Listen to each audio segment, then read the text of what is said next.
बिस्मिल्लाहिर्रहमानिर्रहीम, अस्सलाम वालेकुम। दो तीन मौज़ूआत डिस्कस करने। इस्लामाबाद में आज एक अजीब व गरीब वाक़या पेश आया। इस्लामाबाद हाई कोर्ट के चीफ जस्टिस के चैम्बर में लोग घुस गए, वहाँ पर बदकलामी हुई, वहाँ पर तोड़ फोड़ हुई, उनके चैम्बर में लगी चीज़ों को नुकसान पहुँचाया गया। बस फ़र्क सिर्फ ये है, अगर ये लोग घुसे होते, जो कि लोग ही घुसे, आम लोग घुसे होते तो मुझे नहीं मालूम, मैं इसमें सब तफसीरा मजीद नहीं करता, ज़ाहिर है मामला बड़ा हसास है।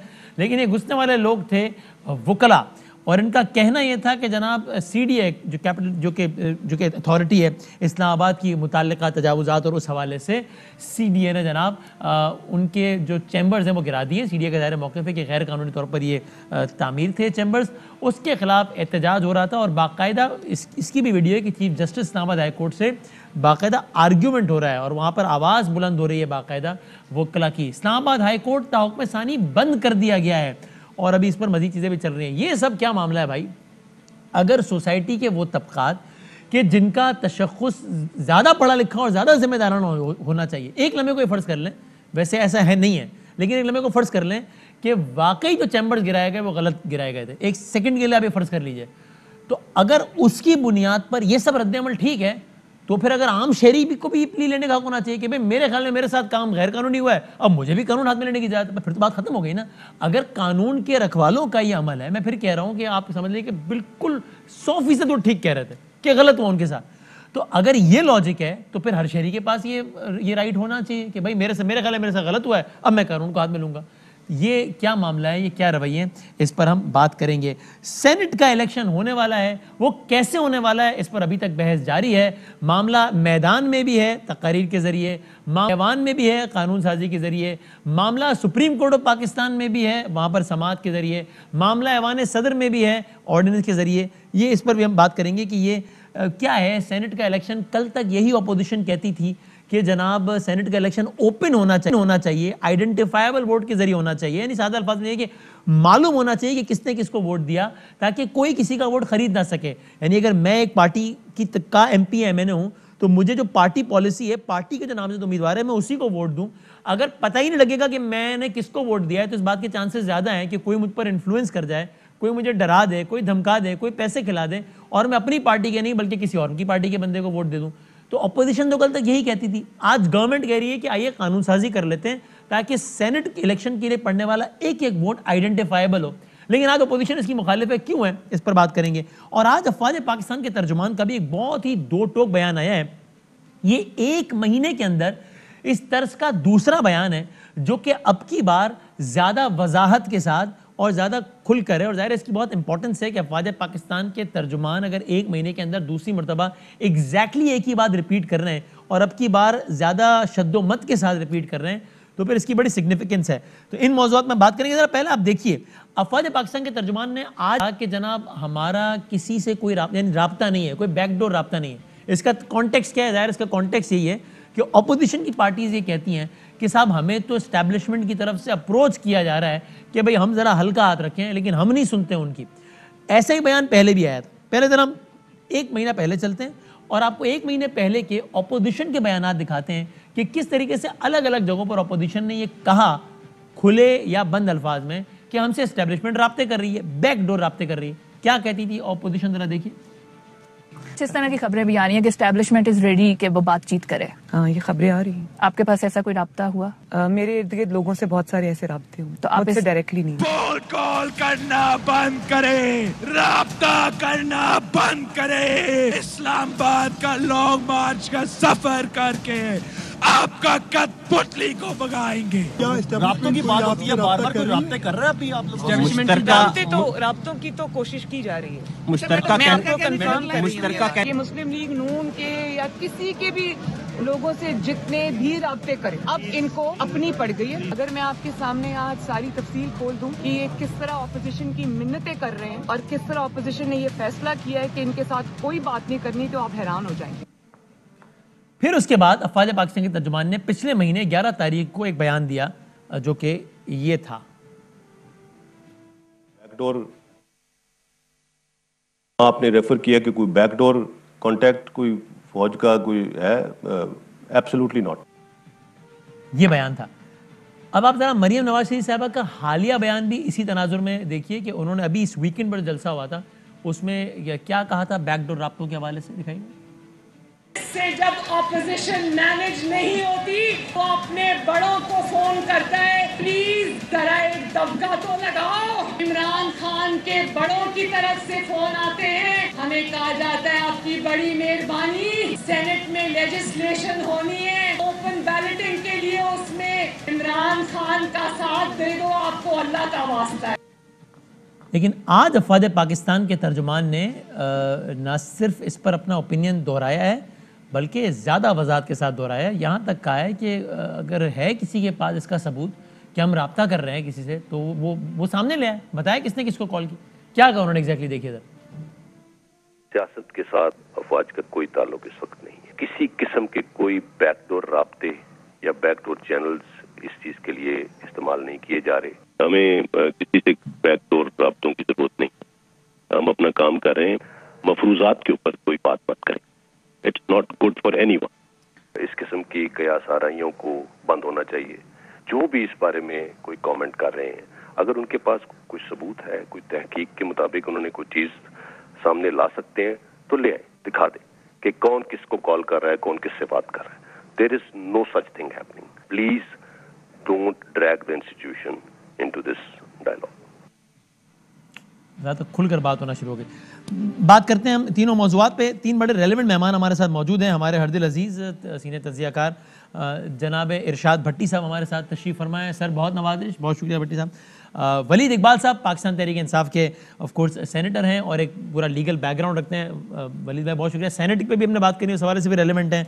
वकील भी हैं, तो आज वकला के हवाले से स्टोरी उस हवाले से बड़े रेलेवेंट हैं। और अभी शॉर्टली हमें ज्वाइन करेंगे कामरान मुर्तज़ा साहब, जो कि भी बहुत रेलेवेंट है क्योंकि वकील भी हैं, तो वकला हवाले से बात हो सकेगी। सुप्रीम कोर्ट बार एसोसिएशन के प्रेसिडेंट भी आप रहे हैं और मौलाना फजलुर रहमान साहब की जमात से आपका ताल्लुक है, तो वो तीनों हवालों से बहुत रेलेवेंट है। तीनों मेहमानों का बहुत शुक्रगुजार हूं। भट्टी साहब पहले इस पर बताइए, मैंने अभी अपने इंट्रो में ये कहा, आप मालूम नहीं सुन सके नहीं, कि भाई एक लम्हे, अभी हम इस बहस में नहीं जाते, हालांकि इसका भी बाकायदा चीज़ें हैं जिससे साबित होता है कि ये मौक़िफ़ ठीक नहीं है वकला का कि जनाब गैर कानूनी तरीके से CDA ने कार्रवाई की और चैम्बर्स गिरा दिए। लेकिन एक लम्हे को ये सोचें कि वो बिल्कुल ठीक कह रहे हैं कि गलत हुआ उनके साथ, तो अगर आपके साथ गलत हुआ है उसके बाद आपको ये राइट मिल जाता है कि आप तोड़फोड़ करें, वो भी चीफ जस्टिस के चैम्बर में घुस के करें, तो फिर ये राइट मेरे पास क्यों नहीं है?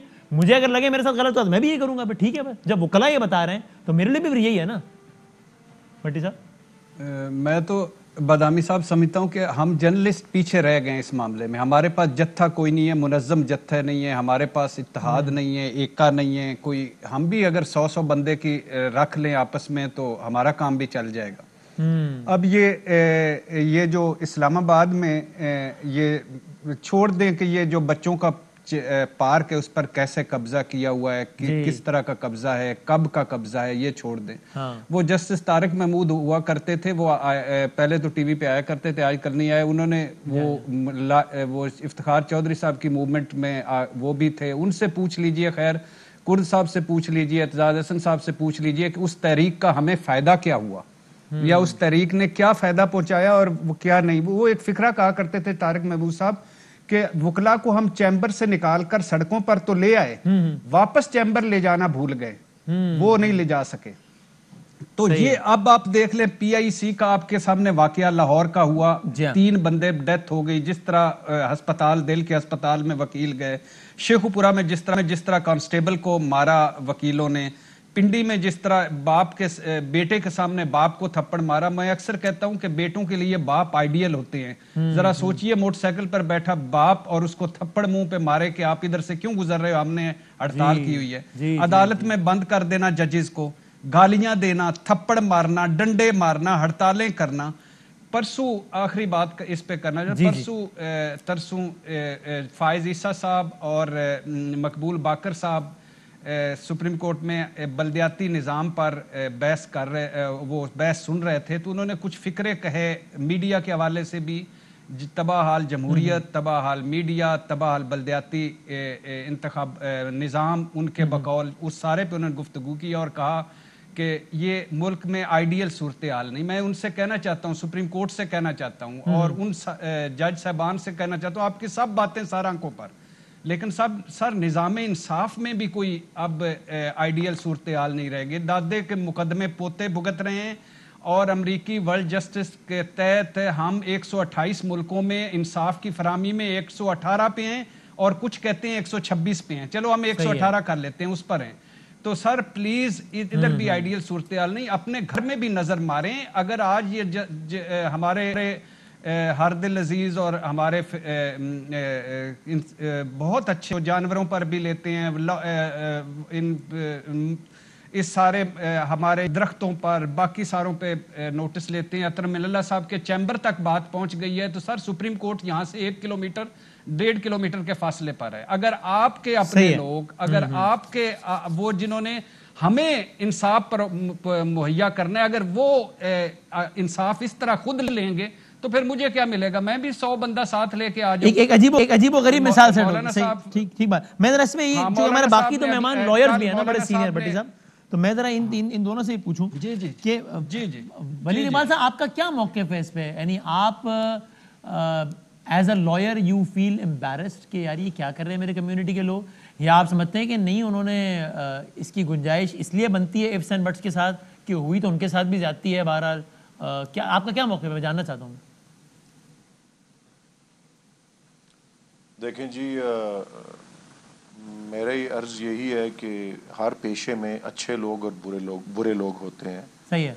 और कानून का पेशा तो ऐसा समझा जाता है जिसमें बहुत तालीम याफ्ता और अब बड़े कदावर शख्सियात, अब देखें कायद आज़म वकील थे, अल्लामा इकबाल वकील थे, और दुनिया भर में एक्चुअली बहुत से जो पॉलिटिकल लीडर्स और स्टेट्समैन बनते हैं वो इसी शोबे और पेशे से आते हैं। और जहाँ तक वकला का रवैया जो अदलिया की तरफ है, भले वो ज़ैली या मातहत अदलिया हो, अदालत आलिया हो, अदालत उज़्मा हो। हाँ। मैंने जब नई वकालत शुरू की थी और मैं किसी का शागिर्द बना था, तो हमें तो ये सिखाया जाता था कि जज साहिबान के हवाले से कि भाई वहाँ कोई पत्थर भी बैठा हो तो उसको सलाम करो, झुक के सलाम करो, इस तरह का जो है। और आज के मनाजिर ये है कि इस्लामाबाद हाईकोर्ट के चीफ जस्टिस कह रहे हैं, ये वीडियो है कि प्लीज डोंट शाउट, और वो ऊंची आवाज में कह रहे हैं कि आई एम नॉट शाउटिंग, मतलब बाकायदा आर्ग्यूमेंट कैमरे के सामने एक जत्था कर रहा है। यानी आप मजम्मत करते हैं without any ifs and buts इस सारे वाकये की? जी, मैं without any ifs and buts, जिस तरह पंजाब इंस्टीट्यूट ऑफ कार्डियोलॉजी में वो हुआ, जंग की हालत में भी जो हस्पताल और इबादत गाहें होती हैं उनको तहफ़्फ़ुज़ मिला हुआ है बैनुल अक़वामी माहिदों के तहत, तो जिस तरह वो है ये बिल्कुल उस तरह ये है। सही है, इसमें कोई डाउट नहीं है। मुझे जहां तक मैं जानता हूँ, जो F8 में मरकज, मैं भी, बल्कि मेरी कल ही सुबह पेशी भी थी, मुझे अब यही इत्तला है कि अदालतें तो बंद हो गई हैं, और इत्तफाक से इमरान खान साहब का ये केस है जो ख्वाजा आसिफ के खिलाफ है, जिसमें मुझे सुबह उनके वकील के तौर पे जाना था। तो वहाँ मैं F8 अदालतों में बहुत जाता रहा हूँ उसी केस की पैरवी के लिए। और जितना मैं जानता हूँ, सुनी सुनाई बात है, वैसे मैंने रिकॉर्ड तो नहीं देखा, वो क्या सुनी सुनाई बात यही है कि वो सब कब्जा है, और ये भी कि वो पार्क है, सरकारी जो है अराजी है। मशहूर यही, और भट्टी साहब ने इस पे इशारा भी किया है। आई एम अज्यूमिंग उनके पास हमारे से मजीद मालूमात भी है। मैं जरा इसमें कामरान भाई से भी MNAs पर, MPAs पर, सबके अगर सियासी शख्सियात पर अगर उन्होंने सरकारी अराजी पर कब्जा किया हुआ है, तजावुजात कायम किए हुए हैं, उन पर कार्रवाई हो रही है, तो वकला तो बिल्कुल उससे किसी तरह से इस्तिस्ना नहीं रखते। सही। कामरान मुर्तज़ा साहब, ठीक है, मैं बिल्कुल ये भी भट्टी साहब ने ठीक कहा। इसमें मैं जरा अर्ज कर दूं, भट्टी साहब ने ठीक कहा। वो जो तारिक महमूद साहब वाली बात की थी कि ये जो वकला तहरीक जो चली थी, जिसपे एक फौजी डिक्टेटर को घुटने टेकने पड़े और बिल आखिर उसका जो है वो सिस्टम से निकल गए और उनको इक़्तिदार भी खोना पड़ा, उसके बाद से बहुत से वकला ये महसूस करने लग पड़े हैं कि हम कानून से बालातर। खुद एतजाज एहसन जो कि इस तहरीक का रावल दस्ता थे और बाकियों के नाम भट्टी साहब ने लिए, वो खुद भी इस पर नाला और नादिम नजर है बाकायदा। क्या आपका ओपिनियन है कामरान मुर्तज़ा साहब, इसलिए कि PIC वाला भी जो वाक़या हुआ, इसमें बाकायदा लोगों की यहाँ से मास्क उतार लिए गए? मेरे लिए वो जो है ना, हादसे से बड़ा सानेहा ये हुआ, लोग ठहरे नहीं हादसा देखकर। मैं ज़ाती तौर पर अपनी बात कर रहा हूँ कामरान भाई, मुझे उस वाक़े से ज़्यादा अफसोस, हालांकि वाक़या इतना अफसोसनाक था, लेकिन वाक़े से ज़्यादा अफसोस बात पर, वो मैं नाम लेता हूँ, रज़ा रब्बानी डिफेंड कर रहे हैं in whatever word. Latif Khosa defend कर रहे हैं कि ये तो गलत हुआ है, लेकिन ये लेकिन अगर है तो फिर तो हर बात क्या है लेकिन हो सकता है। इसीलिए मैंने वलीद इकबाल साहब से सवाल पूछा जो कि मैं आपसे पूछ रहा हूँ कि आप बगैर किसी इफ्स एंड बट्स के इसको कंडेम करते हैं? आपका ख्याल है कि ये यूं भी है और ऐसे भी होता था तो यूं भी था तो इसलिए यूं भी था? ज्यादती हुई है, गलत हुआ है, इसकी जिम्मेदारी भी मैं कबूल करता हूँ और मैं समझता हूँ कि इसके जिम्मेदार हम खुद भी हैं, यानी मैं और मेरे जैसे और लोग भी। ये इनफैक्ट जो है ना वो हम आगे जो हमें जो कन्वे होता था हमारे सीनियर से, शायद हम आगे वो तरबियत नहीं कर पाए, तो इस तरह से वाक़या हुआ। हमारे पास कोई जवाज़ नहीं है कि हम इस तरह से करते, जजों के चैम्बर्स का घेराव करते, जजेस को शाउट करते। हमने अपनी बात जो है दलील के साथ देनी होती है, अपनी टर्न पे आना होता है और एक डिकोरम होता है कोर्ट का। हम कोई कतन ज़ेब नहीं देता। अगर हमारे साथ गलत भी हुआ था, अगर और मगर के साथ कर लेते हैं, अगर कोई गलत भी हुआ था तो ये हमारा हक नहीं था कि हम ऐसा करते। कार्रवाई होनी चाहिए इन जजों के खिलाफ। जाहिर है जो कानून जजों को के कह हाथ रहा मिलेगा हूँ, वकला के खिलाफ, जो जिन वकला ने किया, सॉरी मैं जजों कह रहा हूँ, वकला, हाँ जी हाँ, जिन वकला ने जजों के साथ बदतमीजी किया था। ठीक है, चलें, आपने बड़ा क्लियर कट से बात की। ठीक, मैं एक जरा ब्रेक ले लेता हूँ, उसके बाद फिर हम जरा सियासी मौज़ूआत में भी कुछ आ जाते हैं। एक ब्रेक के बाद बात करते हैं।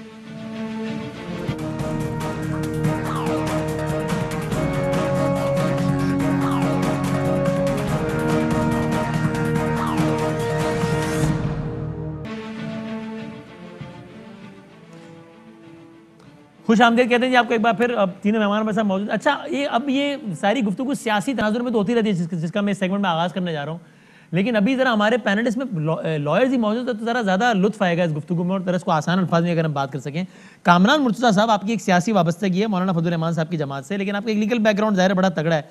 मुझे बताइए, ये ऑर्डिनेंस मेरे हाथ में इस वक्त पड़ा है, ऑर्डिनेंस के इजरा के मसाइल वो बहस अपनी जगह कि वो नहीं करना चाहिए, ठीक है इलीगल नहीं है लेकिन जमहूरी रूह के मुताबिक नहीं, वो अलग सवालात। लेकिन इस चीज़ में मसला क्या है? ये तो और अच्छा है ना, सेनेट में जो धंधा होता है खरीदो फरोख्त, सबको मालूम है, तो अगर वो हो जाए जो इस ऑर्डिनेंस में लिखा है, चाहे वो किसी भी तरीके से हो जाए, कानूनी तरमीम के जरिए कुछ भी, कि जनाब ये जो सेनेट का वोट है ये ओपन और आइडेंटिफाइबल बैलेट हो, आप ऐसा लॉयर बताइए सर, इसमें हर्ज क्या है? ये क्यों ना हो? ये इसमें क्या मसला है इसमें कामरान साहब? दो तीन बातें हैं इसमें। हाँ। 2-3 बातें। एक बात तो ये मसला शफाफियत का नहीं है। अच्छा, मसला दस्तूरियत का है कि दस्तूर में क्या लिखा है, और दस्तूर में अंडरस्टैंडिंग जो है ना वो इनकी अपनी जो तहरीक इंसाफ है या गवर्नमेंटल पार्टी है उनकी अपनी अंडरस्टैंडिंग यही थी कि दस्तूर में तरमीम रिक्वायर्ड है। 28 अक्टूबर को जो बिल इन्होंने जो ले किया था और जिसकी बारी जो है ना 2-4-5-6 दिन पहले आई थी और इसके बावजूद उस पर वोटिंग इन्होंने नहीं होने दी, तो ये अंडरस्टैंडिंग इनकी 28 अक्टूबर से एटलीस्ट जो है ना यही थी कि दस्तूर में अमेंडमेंट रिक्वायर्ड है। अब अगर दस्तूर में एक तरीका लिखा है कि हाँ। इस काम को इस तरीके से होना चाहिए तो फिर यकीनन उस तरीके से होना चाहिए, वरना नहीं लेकिन होना चाहिए। आपकी जमात और अपोजिशन पार्टीज तो इस तरीके कार के भी खिलाफ हुई है, वो आईनी तरमीम के जरिए भी होने पर खुश नहीं है। तो मेरा सवाल इसीलिए ये था कि ऑर्डिनेंस के जरिए और किसी भी तरीके से उसमें बड़ी बहस कर चुके हैं, ये काम तो अच्छा है ना, तो आप इस काम की उसी तौर पर हिमायत करते हैं नहीं करते? अच्छा, अब उसका ऐसा है ना, उसका ऐसा माहौल बनाना पड़ता है। फिर सिर्फ ये 3 अमेंडमेंट नहीं है, ये तीनों अमेंडमेंट जो इन्होंने पेश किए ना, ये पर्सन स्पेसिफिक थी। ये जो अपना कॉन्स्टिट्यूशन में अमेंडमेंट लाए थे ये, वो भी पर्सन स्पेसिफिक थी। एक वाडा साहब को उन्होंने फेवर देनी थी वाडा के उसमें 63 के हवाले से कि जिस दिन जो है ना वो नॉमिनेशन पेपर फाइल किए थे उस दिन की डुअल नेशनलिटी शुमार नहीं होगी, बल्कि जिस दिन ओथ लेना था उस दिन जो है ना वो, और फिर इसको रिट्रोस्पेक्टिव करना था। यानी पर्सन स्पेसिफिक लेजिस्लेशन जो है इसको कानून भी नहीं मानता। यहाँ पे जो है ये पर्सन स्पेसिफिक। दूसरी जो 2 अमेंडमेंट हैं जो शफाफियत के हवाले से कहते हैं, वो भी पर्सन स्पेसिफिक है। वो 4 लोगों को इन्होंने जो है ना वो कवर देना है। 4 लोगों में से 3 नाम आपको मैं बताए देता हूँ अगर कहते हैं, वरना चारों नाम छुपे रहने दे। एक नाम मैं नहीं लूंगा कि मेरे ताल्लुकात हैं, मुझे अच्छा नहीं लग रहा उनमें कि उसका नाम मैं लूँ। तो ये दोनों अमेंडमेंट्स जो दोनों तरह के अमेंडमेंट्स हैं ये पर्सन स्पेसिफिक है। 3 पर्सन के तो नाम बता दें, चौथे को चलें अब आप चाहते हैं छोड़ दें, मर्जी आपकी।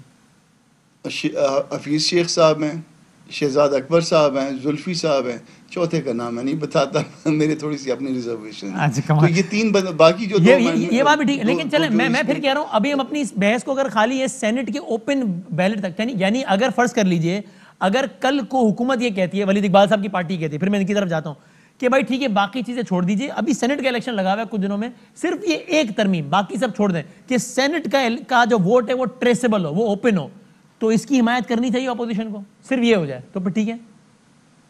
देखिए उसमें फिर इसको पैकेज डील करनी पड़ेगी। इसमें इवन इलेक्शन के हवाले से और बहुत सारी चीज़ें जो है ना रिक्वायर्ड है मेरे अपने ज़ाती ख्याल में।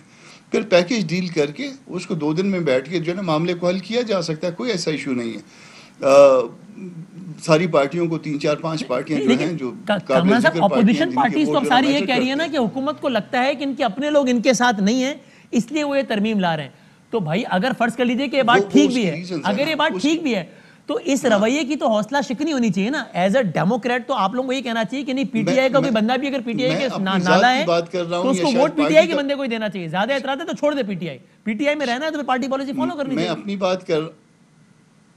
बात कर रहा हूं और शायद पार्टी का व्यू भी शायद ये हो जाए कि इस पे बात की जा सकती है, मगर ये पूरी की पूरी पैकेज डील होगी।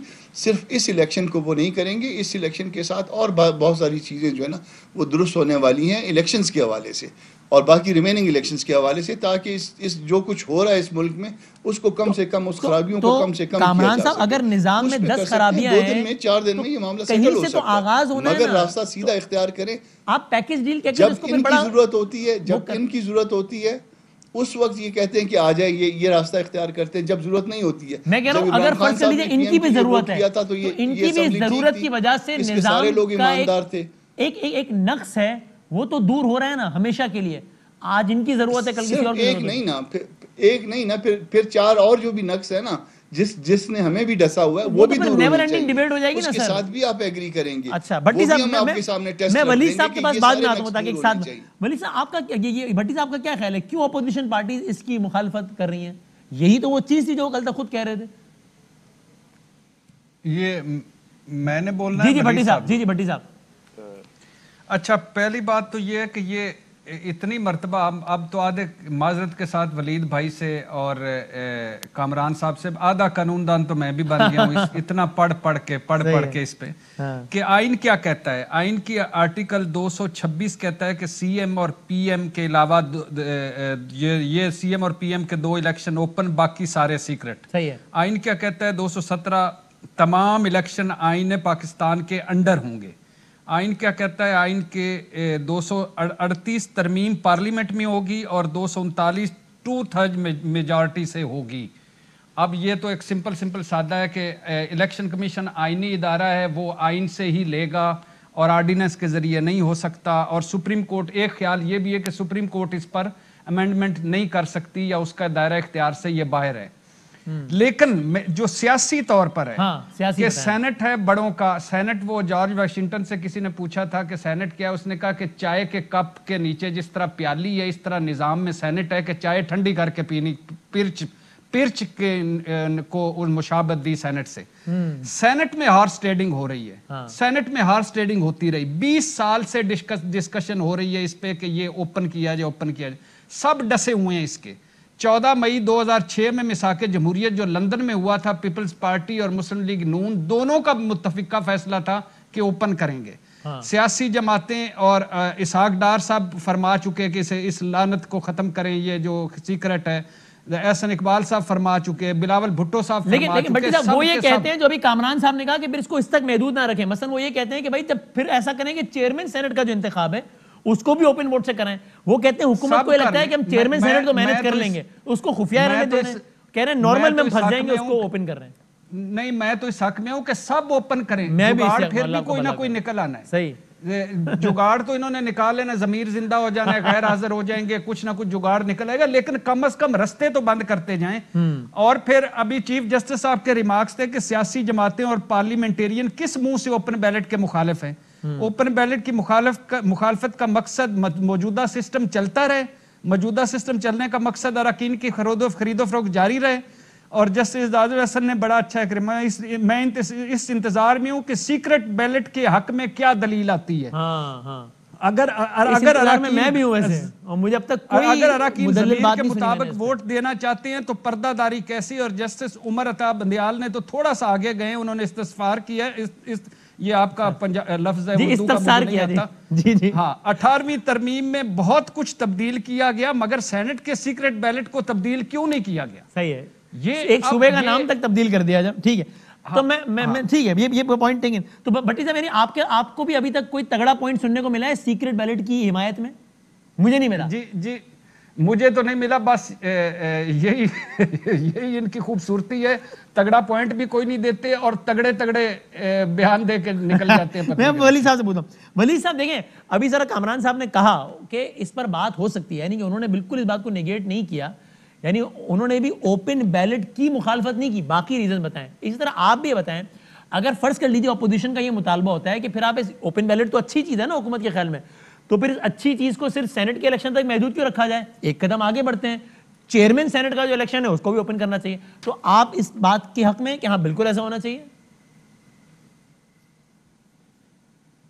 देखें जी, जो सेनेट का इलेक्शन है उसके पीछे एक उसूल है, और आपने बिल्कुल खासकर वसीम साहब आपने जो सवाल पूछे कामरान मुर्तज़ा साहब को, आपने इनको बिल्कुल ठीक तरीके से फ्रेम किया। मैं ये इस बात का कोई इनकार नहीं है कि अक्टूबर में एक बिल लाया गया था, सही है, लेकिन उसके बाद चंद हफ्ते बाद या एक महीने बाद अटॉर्नी जनरल ने कैबिनेट को आके ब्रीफ किया कि उनके नज़दीक आर्टिकल 226 में ये गुंजाइश मौजूद है जिसके लिए तशरीह मांगी जा सकती है सुप्रीम कोर्ट से, कि उसमें यह है कि all elections under the constitution सिवाय चीफ मिनिस्टर और प्राइम मिनिस्टर के, वो है सीक्रेट बैलेट। सही है। तो सवाल ये उठा था कि सेनेट का इलेक्शन क्या ऐसा इलेक्शन है जो कॉन्स्टिट्यूशन के मातहत है या सादा कानून के मातहत है? ये तशरीह सुप्रीम कोर्ट से मांगी। और अब सुप्रीम कोर्ट तीन चीजें कर सकता है इस वक्त, अभी भी ज़ेरे समात है। सुप्रीम कोर्ट रेफरेंस वापस कर सकता है कि जी आर्टिकल 186 के नीचे जो रेफरेंस भेजा गया ये उसके जुमरे में नहीं आता, हम इस पर कोई राय का इज़हार नहीं करते। सही है। तो भी फिर आइन में तरमीम चाहिए होगी, अगर वो नहीं हो सकती तो इलेक्शन सीक्रेट बैलेट से होगा। दूसरा, वो उसको मुस्तरद कर देता है, या जो गवर्नमेंट का मौक़िफ है कि ये या गवर्नमेंट तशरीह मांगता है कि जी सादा कानून के तहत है या नहीं है, वो कहता है नहीं जी ये आइन अंडर द कॉन्स्टिट्यूशन है, तब भी तरमीम के बगैर, आइनी तरमीम के बगैर ये नहीं हो सकता। सही है। फिर भी वो सीक्रेट बैलेट से होगा अनलेस के आइनी तरमीम पे कोई इत्तफाक राय इस वक्त में हो जाए। इस वक्त तो नजर नहीं आ रहा। ठीक। तीसरी पॉसिबिलिटी ये है कि सुप्रीम कोर्ट ये इस मौक़िफ़ को आप होल्ड करे कि ये सादा कानून के तहत यानी इलेक्शन एक्ट के तहत एक इलेक्शन है, आइन के तहत नहीं है। उस सूरत में चूंकि 11 फरवरी को शेड्यूल आना था, उसके बाद तरमीम नहीं हो सकती, एडवांस में एक ऑर्डिनेंस जारी कर दिया जो कि उसी नेक नियति का मजहर है कि जी हम इसमें शफाफियत चाहते हैं। ये बात भी ठीक आपने कही जो आपने सवाल पूछा कि, और वो ये था कि जी वो और कामरान साहब को या उनकी पार्टी को या दीगर अपोजिशन पार्टीज को अगर उस तरमीम में 3 हिस्से हैं तो 2 हिस्से काबिल एतराज़ लगते हैं किसी भी वजह से, सही है, वो पर्सन स्पेसिफिक हो या जो भी वजह हो, तो ठीक है जी उनको ड्रॉप कर देते हैं। लेकिन इस इलेक्शन में, सेनेट के इलेक्शन में, जितना छोटा इलेक्टोरल कॉलेज होता है सूबाई असेंबली में, जिस तरह बलूचिस्तान की सबसे छोटी असेंबली वो सबसे ज्यादा खरीदो फरोख्त हो सकती है, उसके बाद एक बंदे का एक वोट होता है, सिंध की, फिर पंजाब की। सही। तो जितना छोटा इलेक्टोरल कॉलेज है उतनी ज्यादा वहां बेईमानी का, प्रैक्टिसेस का जो है वो इम्कान होता है। यानी वली अगर मैं आपकी बात सही समझाऊं तो आपकी और ये बड़ी अच्छी बात आज शहजाद रॉय साहब ने की, जो सियासी शख्स नहीं है, उन्होंने ये कहा कि जी अवाम को इस बात से आगाह होना चाहिए कि जिन लोगों को उन्होंने एमपीए बनाया वो किस तरह से वोट सही, कौन किसका आदमी है, सही। वो उसी पार्टी के। तो मुझे एक बात बताएं वली साहब, यानी आप ये कह रहे हैं कि अगर, क्या आप ये कह रहे हैं कि अगर सुप्रीम कोर्ट ऑफ पाकिस्तान ने वो जो तीसरी आपने पॉसिबिलिटी बताई, यानी कि अगर सुप्रीम कोर्ट ऑफ पाकिस्तान, मैं इसको सादा अल्फाज में कह रहा हूं, ये कहा कि हाँ जनाब ये इलेक्शन आईने पाकिस्तान के ताबे नहीं आता बल्कि सादा कानून के ताबे आता है, तो फिर उस सूरत में आपकी राय में इस ऑर्डिनेंस के तहत ऑपोजिशन की मुखालफत के बावजूद सेनेट इलेक्शन ओपन हो पाएगा? ये मैं सही कह रहा हूं? Is it the right interpretation of what you said? जी ये दुरुस्त है, अनलेस के जो कि उन्होंने कहा है, कामरान साहब ने भी कहा है और आज मैंने सुना है पीपीपी बिलावल भुट्टो साहब ने भी कहा है, वो भी चैलेंज कर रहे हैं। अगर वो ऑर्डिनेंस को चैलेंज करके कोई नुक्स वो अलग बात है। मुझे एक बात बता दें, तो चेयरमैन सेनेट का इलेक्शन भी ओपन होना चाहिए वली साहब के ख्याल में? चेयरमैन सेनेट का इलेक्शन तो आइन के मातहत इलेक्शन है जी, वो तो वाज़े तौर पे आईनी तरमीम के जरिए तो तब्दील हो सकता है ना, तो आईनी तरमीम इस पर होनी चाहिए कि चेयरमैन सेनेट का इलेक्शन भी ओपन हो, आपके ख्याल में? मेरे ख्याल में जो स्पीकर, डेप्यूटी स्पीकर और उस आइन के मातहत यही इलेक्शंस नजर आते हैं ना, जनरल इलेक्शन जो कि सीक्रेट बैलेट से होता है, और उसके अलावा स्पीकर, डेप्यूटी स्पीकर सारे ऐवानों के सूबाई हो या कौमी हो, और चेयरमैन और डेप्यूटी चेयरमैन के, और उसके अलावा जो एक और इलेक्शन रह जाता है वो लीडर ऑफ द हाउस यानी सीएम और पीएम का। जी जी जी जी, ये चेयरमैन सेनेट का इलेक्शन ओपन होना चाहिए, आइडेंटिफाइबल बैलेट के जरिए होना चाहिए आपके ख्याल में? मेरे ख्याल से नहीं होना चाहिए। क्यों नहीं होना चाहिए? ओपन बैलेट तो अच्छी बात है।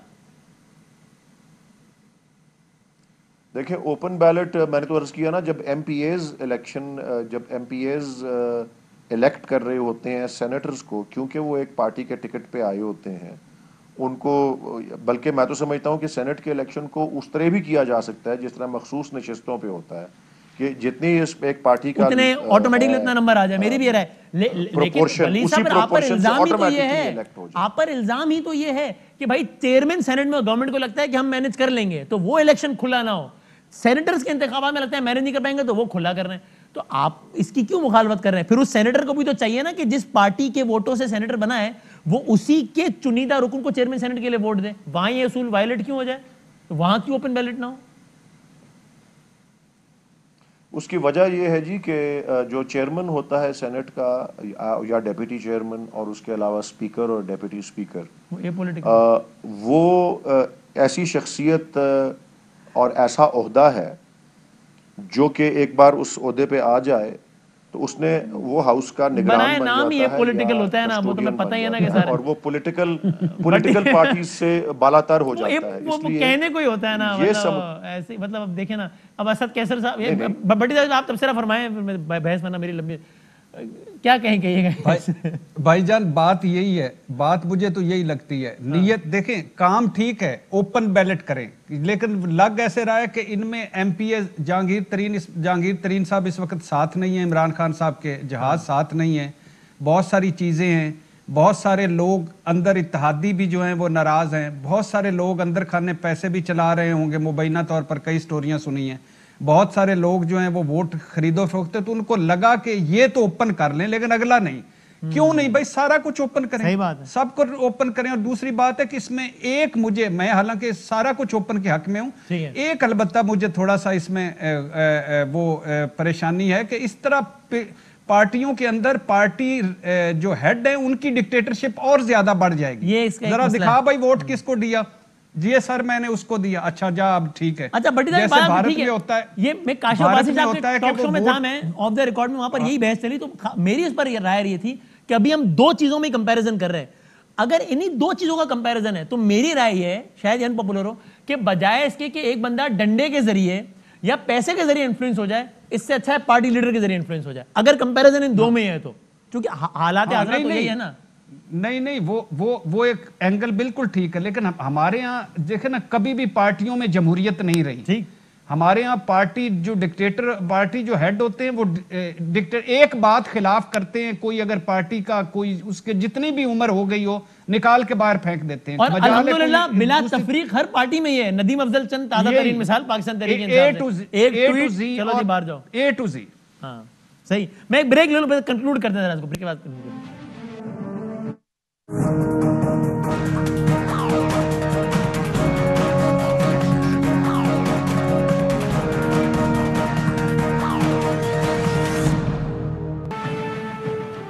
खुश आमदेद, वाइंड अप करते हैं आखिरी 4-4.5 मिनट।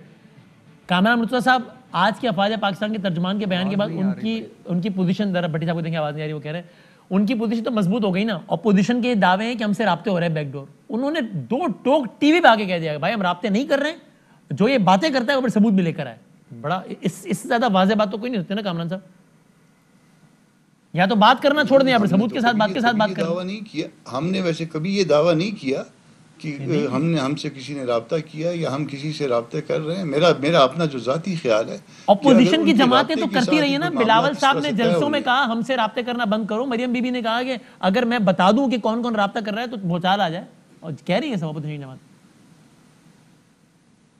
ये बात तो फिर बिलावल साहब से या पीपल्स पार्टी से पूछनी चाहिए कि उनसे किसने रब्ता किया, मगर मेरा ख्याल ये है कि अगर उनके रब्ते के साथ जो है ना मामला को ठीक करना है तो उससे बेहतर ये कि इस मामला को ख़राब ही रहने दिया जाए। मौलाना साहब से तो कोई रब्ता नहीं हुआ किसी का, ये आपका दावा भी नहीं है ना? ये हमारा दावा भी नहीं है। क्या कहिएगा? नहीं है, ना हमसे किसी ने रब्ता किया ना हमने किसी से रब्ता किया। भट्टी साहब बड़ा कैटेगोरिकल दो टोक बयान दिया है ख्वाजा पाकिस्तान ने। जी सर, है इसमें दो चीज़ें हैं। एक तो हिस्ट्री 70 साल हिस्ट्री वो तो छोड़ दें और बाकी 3 मार्शल लॉ भी छोड़ दें, बाकी सारा भी छोड़ दें। आज उन्होंने जो किया है और ये बड़ी खुशाइंद बात है कि इस बात का बिलावल भुट्टो साहब ने इसको वेलकम किया है कि उन्होंने कहा है कि कह रहे हैं, ठीक कह रहे होंगे। तो अब अगर ये कहा है तो अब तो ख़त्म हो जानी चाहिए मेरे ख्याल से, और अगर ख़त्म नहीं किसी ने करनी या किसी को ख्याल है कि है तो सबूत ले आए और ताकि आगे बढ़ें। लेकिन एक है हिस्ट्री भी है, लेकिन कुछ एक है दायमी बदगुमानी। ये जो दायमी बदगुमानी के मरीज हैं वो भी नहीं, वो भी लाइलाज हैं। वो भी कहते हैं नहीं नहीं नहीं, सवाल ही पैदा नहीं होता यार कि राब्ते तो होंगे। ये जो मुझे ज्यादा जुकाम हो गया था ये तो इसके पीछे भी कोई ना कोई साजिश थी। ये जो पिछले सड़क पे ट्रैफिक बंद थी उसके पीछे भी साजिश थी। ये जो ज्यादा आज मौसम अचानक लाइट चली गई 2-4 घंटे के लिए, उसके पीछे तो दायमी बदगुमानी तो चलती रहेगी। ठीक है, लेकिन ये बड़ी अच्छी बात है। इस बात को सारों को खुश आमदेद कहना चाहिए, सारों को उनके साथ खड़ा होना चाहिए। और ये और अगर किसी को कोई एतराज है तो सबूत लाए। और अब आज के बाद कोई दावा करे दावे के साथ सबूत भी दे दे। बट वैसे वलीद इकबाल साहब, ऑन अ लाइटर साइड, आप लोग को तो जरा ठंड वंड पड़ी होगी ना, सुकून हुआ होगा कि चलो यार ये राब्ता शाब्ता कोई नहीं हो रहा, हम ही है बस, सब खैर है। देखें जी, मैं इस हवाले से आपको अपना तजर्बा बता देता हूँ और बिल्कुल मैं समझता हूँ कि जिन्होंने DGISPR ने बात की वो 16 आने सच है। मैं नवंबर 2018 में सेनेट का उम्मीदवार था। 2 सीट्स ज़िमनी इंतखाब था, 2 सीट्स खाली हुई थी, एक लेडी सीट और एक जनरल सीट। लेडी सीट पे जहांगीर तरीन साहब की हमशीरा सीमी SD साहिबा जब सेनेटर हैं, और जनरल सीट पे मैं था। सही है। और बहुत टाइट कॉन्टेस्ट था बिकॉज पंजाब असेंबली में जो फर्क है गवर्नमेंट और ऑपोजिशन में बहुत थोड़े वोट्स। ठीक है। और वो सीक्रेट बैलेट से ही इलेक्शन था। सही है। मैं उसमें 8-10 दिन की मुहिम हमको मिली थी, थोड़ी सी ज्यादा होगी, 2 हफ्ते की मुहिम। ठीक है। बहुत लोगों ने मुझे हेल्प किया उसमें, लेकिन वो तमाम के तमाम सिविलियंस थे। मैं आपको नाम गिनवा देता हूँ। परवेज इलाही साहब थे, चौधरी सरवर साहब थे, जहांगीर तरीन साहब थे, ज़ाहिर उनकी अपनी सिस्टर इलेक्शन में थी, और साबिक गवर्नर मियाँ अजहर साहब, क्योंकि वो मेरे ज़ाती खैर खा हैं, हमाद अजहर साहब के वालिद। जी जी। और अगर कोई मैं किसी का नाम मिस कर रहा हूँ, लेकिन मैं ये किसी गैर सियासी शख्सियत ने किसी तरीके से कुछ अप्रोच नहीं किया। तमाम सिविलियन अफराद थे, हमारी पार्टी से थे या मेरे ज़ाती खैर खा थे, जिन्होंने, मैं समझता था जो असर रसूख रखते हैं पंजाब के वोटर्स पे, और किसी ने ना मुझसे रब्ता किया ना मैं जानता हूँ किसी वोटर से रब्ता किया हो जिनका ताल्लुक ऐसे किसी इदारे से है जो कि सियासत में जिसकी मुदाखलत जो है वो जिसकी इजाज़त नहीं है आईन है पाकिस्तान में। ठीक है, चले लेट्स सी। ऐसा ही होना चाहिए, पाकिस्तान के लिए बहुत ज़रूरी है। जाहिर है माजी में तो ज़ाहिर वास्ता रहा है सियासत का, सियासत से ज़ाहिर है, मतलब जब मार्शल लॉ ही लग गया पूरे का पूरा तो वो तो बट इससे ज़्यादा और क्या होगी। लेकिन ये कि अगर मुस्तकबिल में भी ये चीज़ दूर हो जाती है तो बहुत अच्छी बात है, पाकिस्तान के लिए बहुत अच्छा है। कल मिलते हैं इंशाल्लाह। अल्लाह हाफ़िज़ नासिर।